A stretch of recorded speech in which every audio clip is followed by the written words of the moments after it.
In today's video, I'm going to provide you with 7 guidelines to healing and a 10-step process to break your trauma bond with a narcissist or a toxic abuser and give the pain back to them.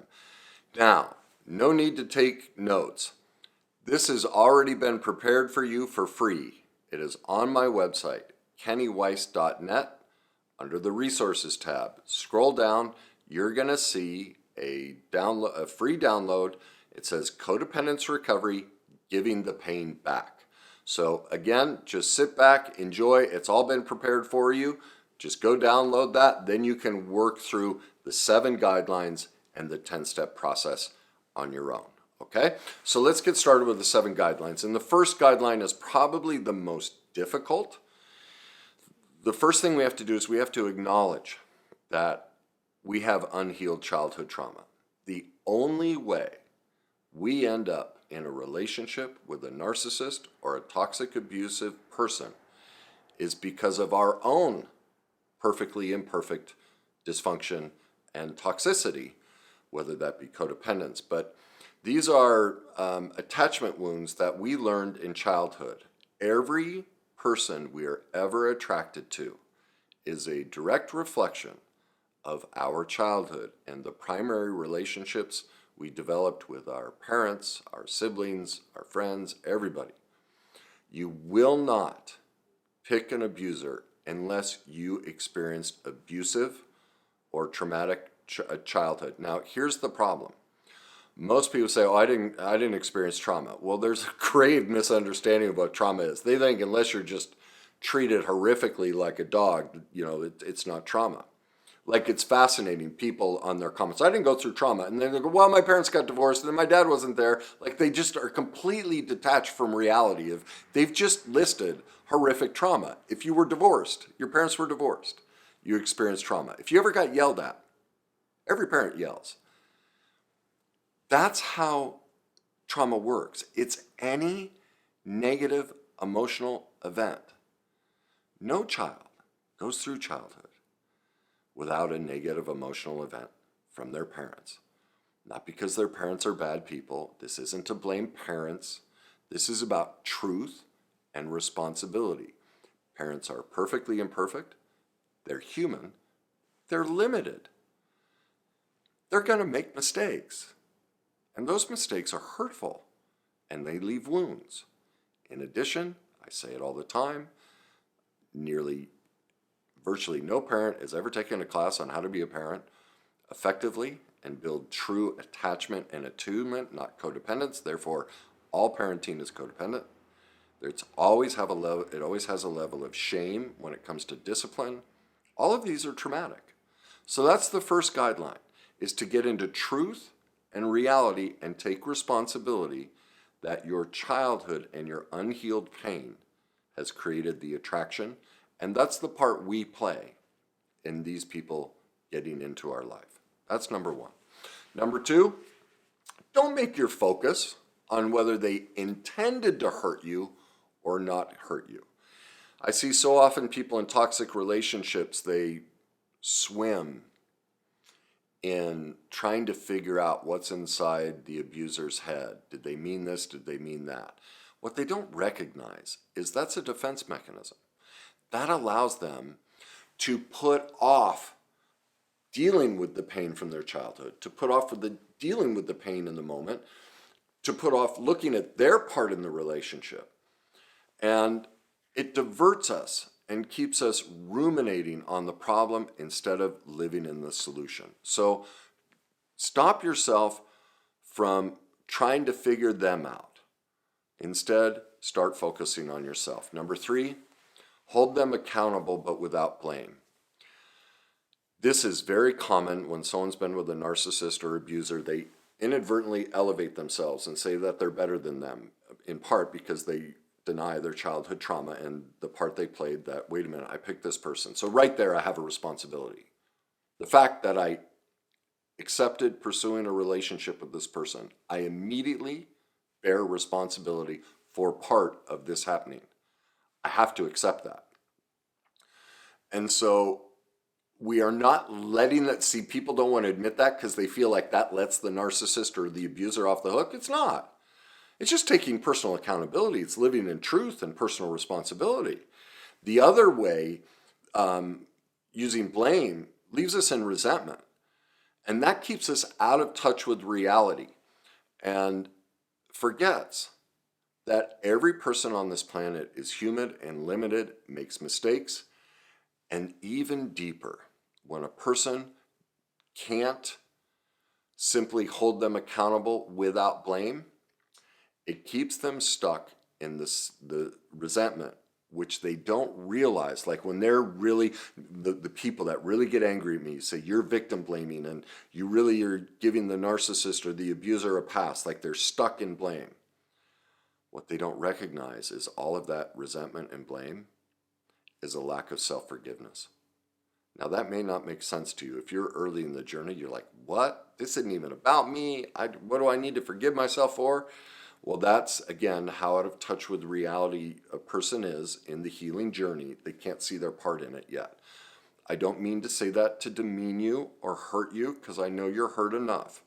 But trust me, if you go on the healing journey, you'll see, oh my God, he was right. My resentment is actually a self-resentment, a self-rejection, and it's a lack of forgiveness for myself. All right? Number 4, avoid comparing your abuse to other people's abuse. This goes back to the childhood trauma stuff. This is what gets people in trouble. Everyone classifies trauma and goes, well, I didn't go through that. So, and only that is trauma. Again, abuse and trauma is any negative event. And so the reason people try to grade trauma like that, it allows them to minimize it. It allows them to condone it. It allows them to carry the responsibility. And this is what's happening in childhood. Because they're minimizing their parents' perfect imperfections and all the trauma they experienced, like the divorce, like mom or dad not being there all the time, like showing up late, like all these simple things. They do that so that they can not have to face the trauma they experienced in childhood.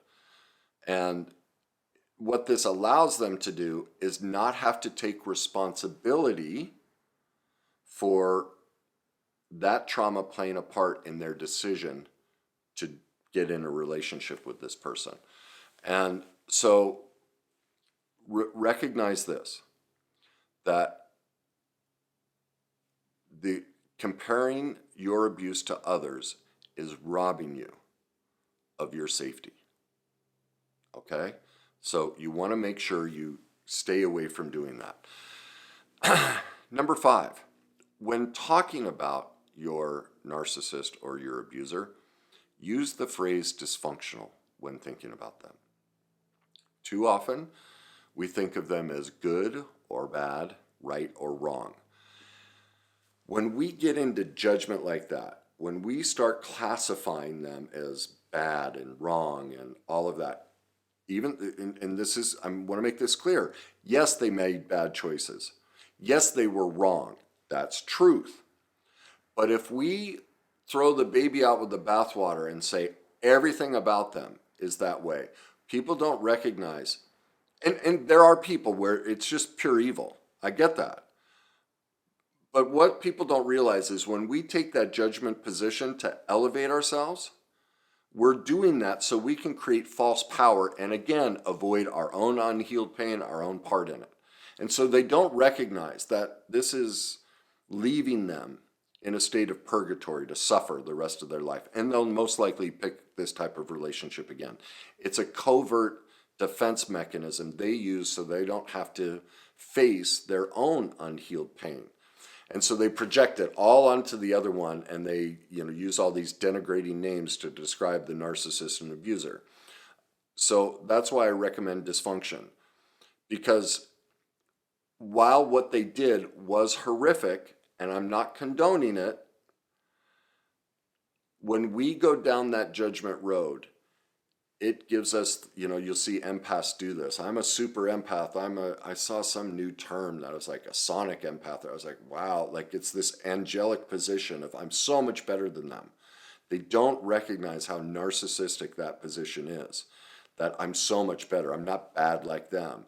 And they don't realize that that's why they ended up with this person, is because that's a narcissistic viewpoint from the victim position. Okay?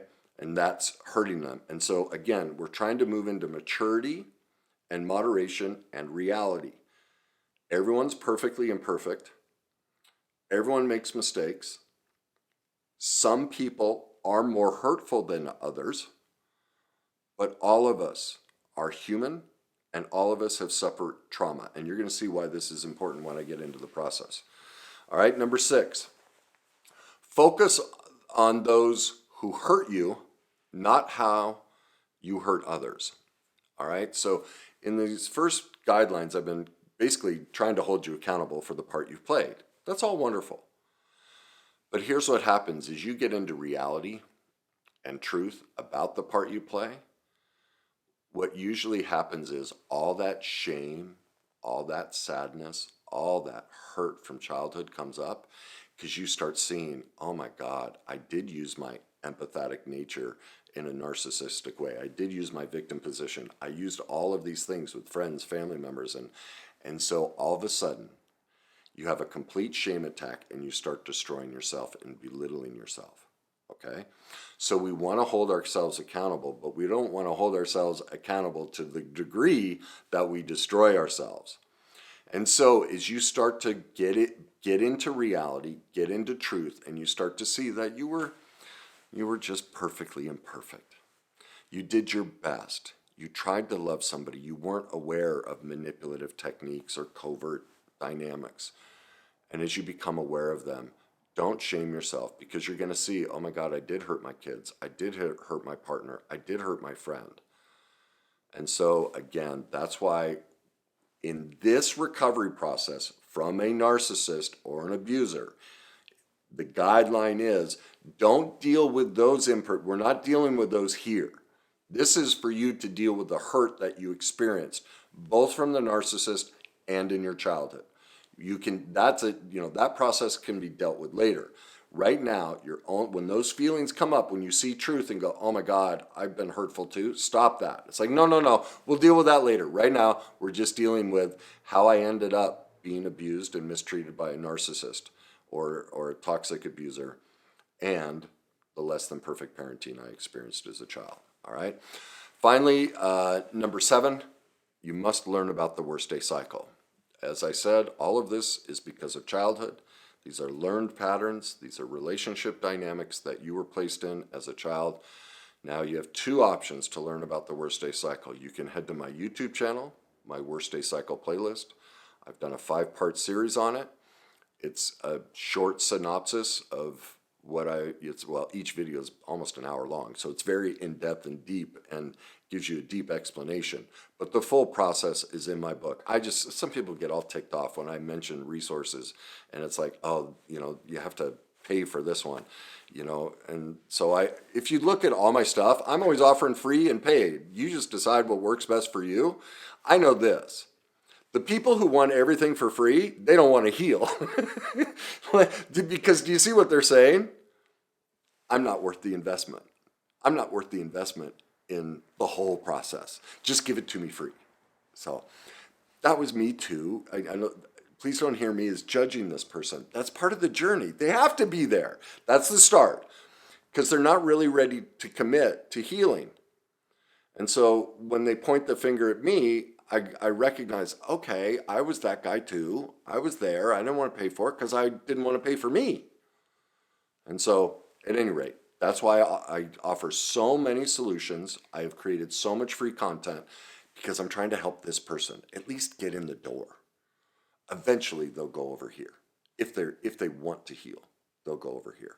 So, one is free. The other one is pick up my book, Your Journey to Success. So anyway, I just rambled on. I don't know why I went into that. It doesn't really matter. But let's move on to the 10-step process. Now, I would suggest you use this process in 2 ways. For many of you, you're going to be too hurt and raw to deal with your childhood trauma. You're probably still too filled with anger and resentment. You've probably already thrown Coke cans at me because you might be caught in that angelic position and think, they're you haven't played any part in this, and none of it's your fault, and it's not childhood, and all of that. And that's okay. Again, that's part of the journey. So if you're in that position, then use this 10-step process all about them. Don't deal with childhood yet. But eventually, to truly heal from all of this, you're going to have to use this 10-step process for your childhood. Okay? So, step number 1. What am I feeling?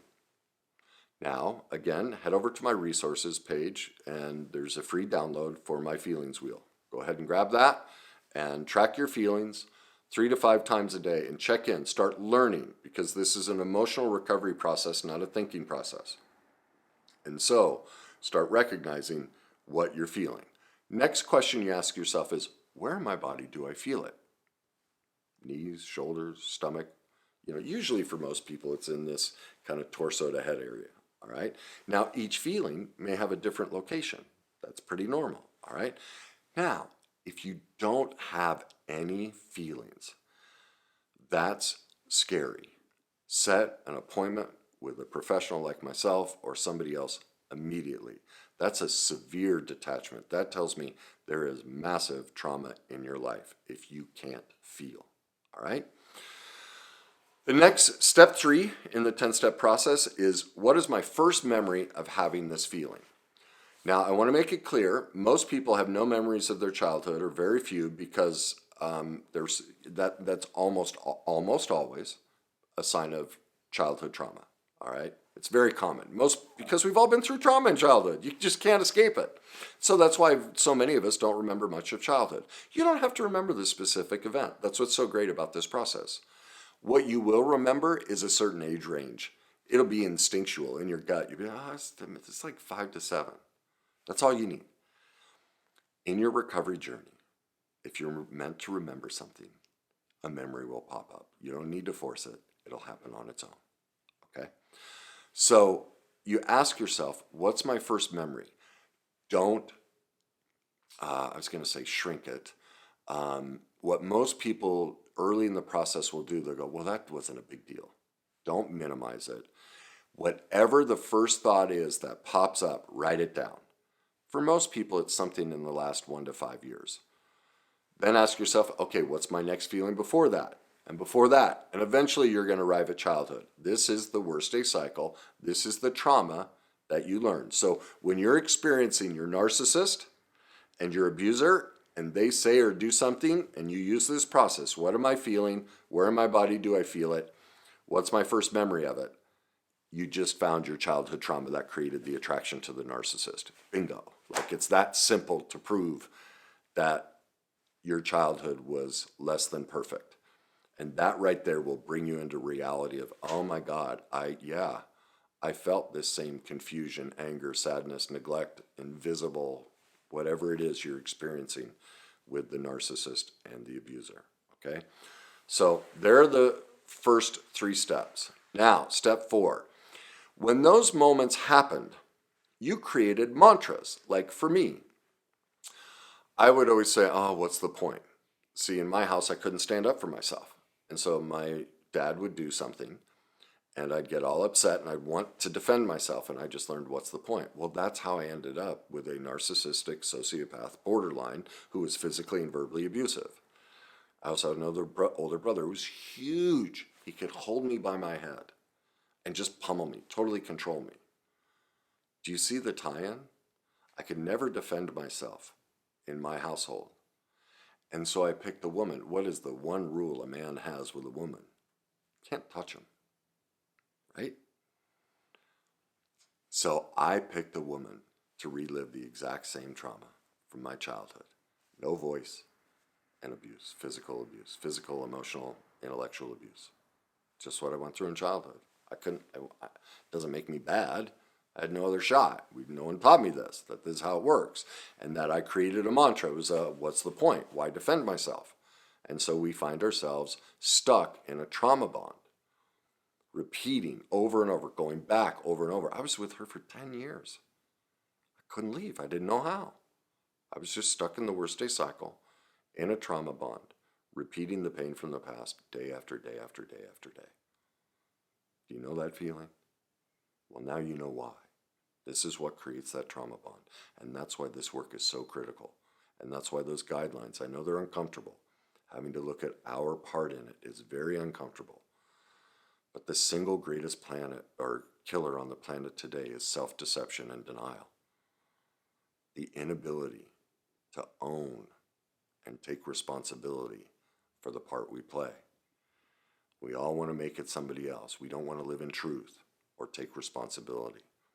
Well, I couldn't get free of my blame of her and my judgment of her. And I got a comment on YouTube this morning. Someone, made a comment about how I talk about my ex-wives. And she's like, I can tell you really like them. I do. Like, it's terrible stuff. But when you deal with the self-deception and denial and turn it on yourself, you're free. The resentment and blame's gone because you see your part. I forgive myself. Look at what I went through in childhood. I had no shot. So why do I blame her? I don't need to blame her. Why did she act that way? Because of her own childhood trauma. You just had two trauma-bonded people, both hurting, no clue about the worst day cycle or any of this. We were meant for each other. And here's the other thing that you realize. Might be, if you're early in the process, this won't make sense. But trust me, if you stick with this, you'll get there. But she loved me perfectly. That's how I feel. Here's the truth. When we pick these abusive people, we're picking people based on how much we love ourselves and what sort of love we're capable of receiving. And so once I came to that realization of, because of my trauma, and I hadn't healed it, didn't know about it, any of that stuff, the most love I could receive was what she gave me. I couldn't receive any other treatment than that. My worst day cycle, having been unhealed, would not allow me to pick somebody who wouldn't have treated me with all of those ways. And so that's why I adore her. Look how broken I am. Because when we're with abusers and we don't stand up and leave, we're also enabling it. We're giving them an unspoken message that it's okay. And I know that's hard to hear. Again, if you stick with this process, you'll get out of self-deception and denial and get into this truth that, yes, that's what we're doing. And this is not victim blaming. This is truth and responsibility, which is how you get out of these and stop attracting them. And so this woman loved me perfectly for where I was. How fortunate am I that I was so dysfunctional and perfectly imperfect that she still chose to be with me. That's pretty special. Now, I'm no longer in that place. She still tries to treat me that way, but now I like myself a lot more, so I'm not affected by her, choices and things she does, but I sure do appreciate that she's still trying to love me. Think of that. 20 years later, I'm a very lucky man that she's still trying to love me. I now have learned to accept a different kind of love. So that's what happens with these mantras. We use them to minimize, condone, justify, suppress, and deny our childhood trauma and the trauma the abuser is using for us. I can't leave. I don't have the money. I don't have a job. We have all these mantras where we usually place the responsibility on them. The mantra is a victim-oriented mantra like mine. What's the point? Right? What's the point of standing up for myself? That's such a victim position. But as a child, it was true. My dad was huge. My brother was huge. It was the only choice I had. But because I got stuck in that mantra, and many others, that's why we pick these people. So that is step 4. Learn what your mantras are. Again, there's a whole journaling section to help you do this in the book that I've provided for you. Now, step 5. Now that we've gained a level of truth and responsibility, we need to grieve. I guess I still have some grief left. I just feel like crying.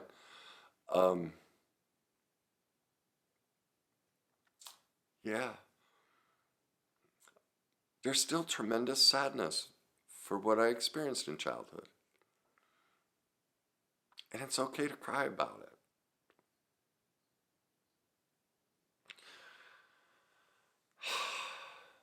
That's how we let it go. As we let it come up. It's not a bad thing.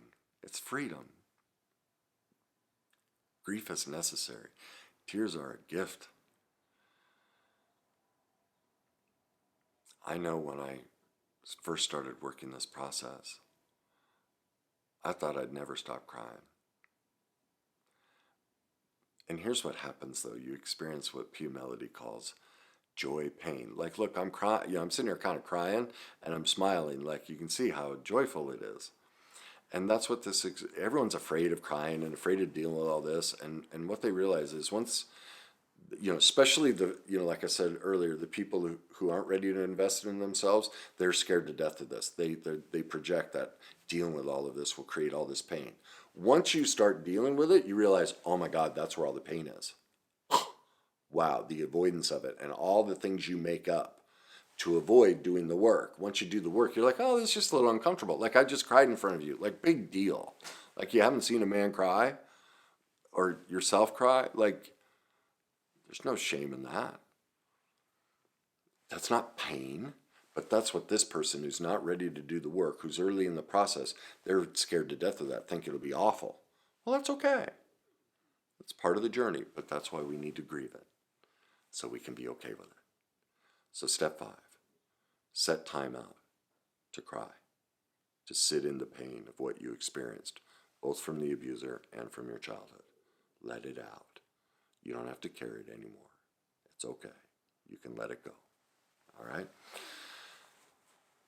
Step number 6 will be difficult for the person over here versus the one that's further along in the process. Express empathy for ourselves and our caregivers and the abuser. This can be difficult, but remember, abusers, in almost all cases, unless they're a psychopath, psychopaths are born, but narcissists are created, all of these other conditions are created in childhood. So this person went through horrific trauma. And I know people, well, no, they didn't. They were spoiled. They were the golden child. And I just crack up. I'm like, that is such severe trauma. That's what creates a narcissist, because they have no ability to navigate any difficult situation. That's why they're so explosive and controlling, because they can't have any discomfort because everything was done for them. Spoiling a child, the golden child, it might be the most horrific abuse, even more so than physical abuse. Sexual abuse. Do you see why? What's different about it? Think of it. Somebody who's physically or sexually abused. At least it's direct. Like, you know when that door opens, or they come in, or they drink. You know what's coming. But to be spoiled and told you're perfect and wonderful and have all your messes cleaned up for you. Do you see how manipulative that is? Do you see that the parents don't give a damn about the child? It's all about them. They want to be the golden parent. And do you see how covert and manipulative that is? And so the narcissist who is spoiled, like the deception, it's diabolical the way they were raised. Now, I know I just classified as this is worse. I didn't mean to do that. Again, I'm imperfect, but my point is that's really twisted, the golden child, because it's so covert and manipulative. Don't forget that, all right? And that's what this abuser went through. They learned to be abusive. Like, I always find it fascinating, the people who molest children, and people just can't stand them. And I'm like, do you realize that's learned behavior? That tells you about their childhood. I know you have empathy for all those kids they hurt, and you should. But what about them? Because they just acted out what was done to them. And that's what we're looking for here. Your parents' imperfections are only there because they were hurt these ways. Your abuser's imperfections are only there because they were hurt these ways. And so if you can't have empathy for them, do you see a deeper problem with that? How could you ever have empathy for yourself and your imperfections and the parts you played in this dynamic? Like the basic one, you said yes to the relationship. You need to have empathy for yourself.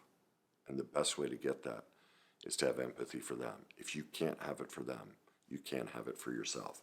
So I'm going to read you this quote. This is what is in the book that I provided for you to give you an example of how to express this empathy for yourself and your caregiver and your abuser. And I wrote it this way. I did the best I could with what I knew at the time. I am not to blame. I am so sad that I had to experience this, and so proud that I was able to come up with a way to survive it. I'm also sad for my abuser and my caregiver, who gave this pain to me. They were just doing what was taught to them and didn't know any better. My heart hurts for their pain, but I honor my pain first. That's in the journey book, and that will help you navigate empathy for yourself and for them. Do you hear how that's maturity and moderation? There's no one-up. I'm the super angelic person. I'm also not the shame-based person. We are both perfectly imperfect, deserving of love and care, and I will honor my pain above all. Okay? Step 7 in this 10-step process is to hold them accountable. All right. Now, how do we do that? Since we've gone through all of this and we've recognized where we're storing all of that pain in our body, we reach in metaphorically and grab that pain. Grab hold of it. I will not hold this pain for you any longer. Now, when you get to this side and you realize, yes, my narcissist and my abuser was awful, but I picked them and experienced the exact same pain with them here in childhood. So this pain that is in you from both of those situations, ultimately, it needs to be given back to your parents. For those in the beginning part, give it back to your abuser. Start there. But those who are further along, now it's your parents. Because you'll recognize empathy for them. I mean, you're going to hold them accountable and not let them off the hook. But you're going to see the part you played and realize, wait a minute. Me picking this is really more about childhood and what I went through with my parents.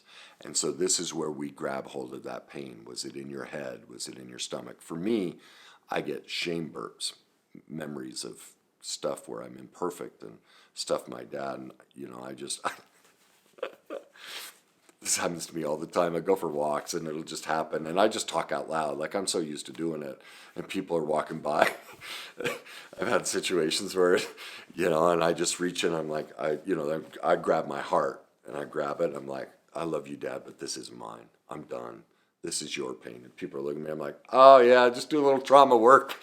I just roll with it. But maybe you don't want to start there. But that's what you do. Wherever that pain is, grab hold of it. Tight. Pull it out. And make a declaration. This is not my pain. I will not carry it. I'm done carrying it for you. This is yours. You can have it back. All right? I wrote in the book as well, I gave you another kind of guideline to follow. Here it is. I now reach in and I take this pain from me. It is no longer mine. I give it back to you. I've carried this for you long enough. I won't carry this for you anymore. I give it to you. This is yours to carry from this day forward. Like, even just saying that, my shoulders just tingle.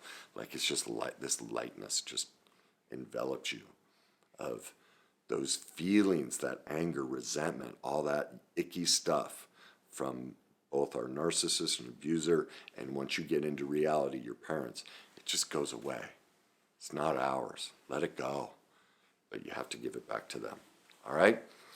That gets us now, we're ready for anger work. Now, I want to say something about this. I believe in Alice Miller's method. There are things in childhood that might be unforgivable. And here's how you know that. If it's unforgivable for you. Because demanding that we forgive our parents, even no matter what the Bible says, for those that are spiritual, you may not be able to do that. And that's okay. Now I'm talking about your caregivers. If you're not ready to forgive them, honor that. And here's why. Do you see, if I demand that they forgive them and they're not ready to, it's a reinfliction. They're the helpless child who just has to take it. This is what mom and dad decide. So I wholeheartedly believe in Alice Miller's position on that of, you can't force somebody, that child inside of you, that little boy or girl who was hurt, and demand that they forgive. Because demanding it when they're not ready is a reinfliction. It's further abuse. That's at least my view on it. You may have your own. But so if you can't do that, you may not be able to do this step 8, which is anger work. If you are ready, it's 2 things. 1, write a rage letter. And the rage letter needs to be less about what, the facts of the matter and more about the feelings.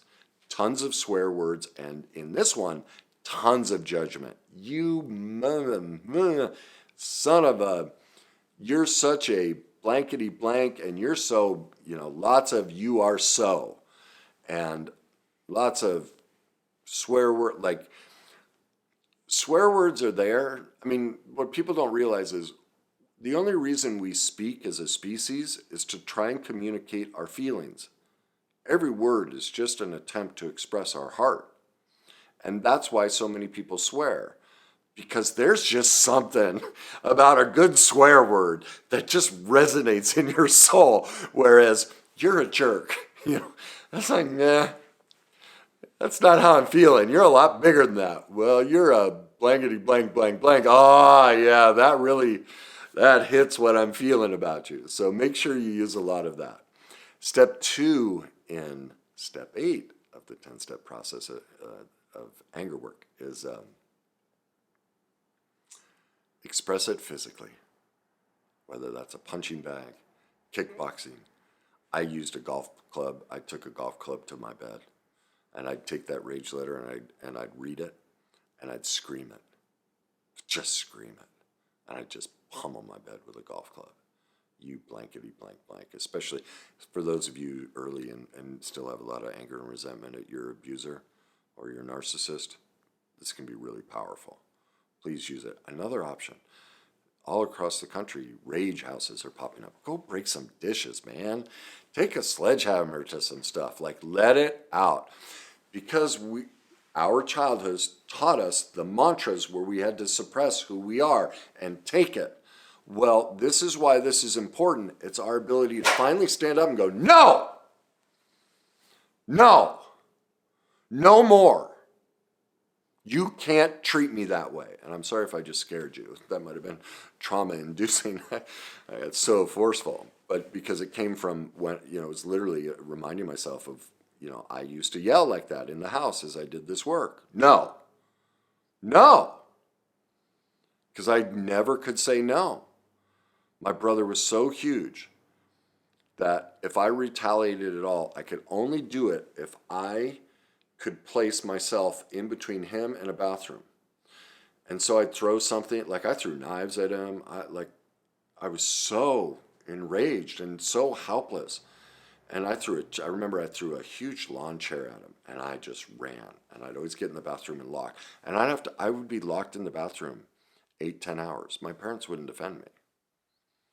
And so the rage work is me basically busting that door down and going, no. It's like, now I'm big enough. I'm still not. He's still huge. But metaphorically, we never got to do that. So this pushes back against the mantras and everything we went through. Okay? Step 9. Self-forgiveness for the part we played. Those here may not be ready to admit that they played a part. But for those a little further along, they're ready to look at, how did we give ourselves away? How did we adapt as a child, dysfunctionally? Like, I became a people pleaser. I became the emotional support for everybody. That's what I did. That's the adaptation I chose. Now, there's no blame because I'm a child. I don't have the brain development. I don't have the cognitive development, the emotional development. I figured out an incredible strategy that allowed me to survive an alcoholic mother, a rage-filled father, abusive, like a lot of stuff. So these are great things, these adaptations, these manipulations, the way we gave ourselves away, the way we, played a role in the dynamic as a child, and even with our abuser and our narcissist. These are great coping skills to keep us alive. The problem is, because we don't have emotional mastery, because we've never healed the trauma or been through this process, all of it's self-destructive. None of it works, and the proof of it is you're with a narcissist and an abuser. Now, you're not to blame for that. You did the best you could with where you were at the time. But we need to look at the part we played and the dysfunctional characteristics that we developed and the manipulations that we developed and all the covert strategies we used to survive. But ultimately, they are hurtful to us and they are hurtful to them. They condone abusive behavior. We don't leave immediately. We don't stand up for ourselves. We play the victim. We stay powerless. We do all of these different things, and we have to take ownership of that. And so we need to gain self-forgiveness for the part we play. For me, like I've told the story, my mom yelled at me when I wanted to eat cottage cheese. So I didn't eat for 30 years. Hardly ate. I played sports. I became codependent. I never got angry. These were all adaptations to survive. It's the best I could do. Doesn't make me a bad person. I'm just trying to get by. But all of those create results that I'm responsible for. So I need to forgive myself. And how do you do that? Well, this is in the book, and this is what I wrote, and maybe this will help you. If not, find a way to write this in a way that resonates with you. This is what I wrote. I love myself, and I forgive myself for being imperfect, for doing the best I could with who I was and what I knew at the time. Now that I know better, I will do better. I love myself for facing this pain and taking this journey to heal and love myself. In my life experience, it may not be yours, but in my life experience, the greatest feeling in the world is taking ownership of my perfect imperfections and the part I've played in every dysfunctional thing in my life and forgiving myself and loving myself. Hey, it's just the best I could do at the time. Doesn't make me bad. And here's, early in recovery, we're always looking to blame somebody. The deeper you get in recovery, you don't look to blame them or yourself. It's all forgiveness. It doesn't mean you hang out with them and be buddies, but you're done with blame. You know you're early in recovery if you're still trying to blame yourself or somebody else. Okay? Step 10. Now it's time to reorient all of those traumatic feelings that were stuck in us, that we've been replaying through the worst day cycle. As we process through all of these emotional events, we need to replace them with new emotions. Right? We're creating an emotional mastery here. And so step 10 is what I call Feelization. Now, what is that? Well, what that is as often as possible to sit in the person you want to become. So look at the situations when you were perfectly imperfect and you didn't like the way you handled yourself, envision yourself handling it with this new understanding. And you'd say no to that person. You wouldn't tolerate this behavior. You'd do things completely different. And focus on your body. Where in your body do you feel that sense of conviction that I am this person? And so many people will do a vision board on this. That's what I did. There were parts of my life I knew I couldn't live that way. So I found pictures that represented it. And I'd sit in and go, God, what's it going to feel? And listen to the way I say it. What will it feel like when I'm there? That's where I started. And then it became, I am there. I am that man. I feel that way about myself. I am safe. I am perfectly imperfect. I did play a role in all of this. It's okay. I don't blame me. I don't blame them. We are both human. We are both limited. We both did the best we could. I love myself. Sit in that as much as possible in every area. What will it feel like when you're with a person who isn't abusive, who doesn't say nasty things, or when they recognize that they're human? Because I say nasty things, but once I catch it, I go, oh, God, that was nasty. I mean, look at my videos. I miss a lot of them, but many times I go, oh, gosh, look how condescending that was. Is that the type of person you want to be with? Then picture that. How wonderful it would be that your partner has a bad moment. They go, oh, darn it. Forgive me. That wasn't my best. Let me try and say that differently. Here's what I wanted to say. Sit in the feeling of what you wanted as a child. You wanted with this person, but maybe with somebody else. Use this new feeling and image to create the person you're destined to be, not that you got stuck being because of your unhealed childhood trauma. All right? So there you go. There are your 7 guidelines in your 10-step process. All of the links for all of the things I've mentioned are always in the description of my video. Please head over and take advantage of them. And, I want to make sure, I'm not sure if I said it as well as I would have liked to.